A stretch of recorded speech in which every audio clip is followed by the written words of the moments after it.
દેશવની શ્રવણ media ભવનમાં ગૌરી વ્રત નિમિત્તે બાલસભાની પ્રવૃત્તિ યોજાઈ હતી। બાલસભાની વિવિધ પ્રવૃત્તિઓ સાથે સ્પર્ધાનું આયોજન કરવામાં આવ્યું હતું।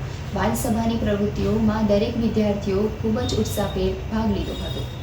ગૌરી વ્રત નિમિત્તે ઉપવાસ કરતી વિદ્યાર્થીઓના ઉમંગ અને ઉત્સાહમાં વધારો કરવાના શુભ હેતુથી શાળામાં આજરોજ બાલસભાની વિવિધ પ્રવૃત્તિઓનું આયોજન કરવામાં આવ્યું હતું, જેમાં ધોરણ 1 થી 4ના વિદ્યાર્થીઓ માટે બાલસભાની પ્રવૃત્તિઓમાં જુદા જુદા આકારના પાંદડામાંથી વિવિધ પશુ પંખીઓનું ચિત્ર બનાવવું, ધોરણ 5 થી 9ના વિદ્યાર્થીનીઓ માટે મહેંદી સ્પર્ધા, નેલ આર્ટ, હેર સ્ટાઇલ અને ટેટુ સ્પર્ધાનું આયોજન કરવામાં આવ્યું। ધોરણ 5 થી 7ના વિદ્યાર્થીઓ માટે ફેમિલી ફોટો ફ્રેમ બનાવવી, ધોરણ 8 અને 9ના વિદ્યાર્થીઓ માટે ટેટુ સ્પર્ધાનું આયોજન કરવામાં આવ્યું।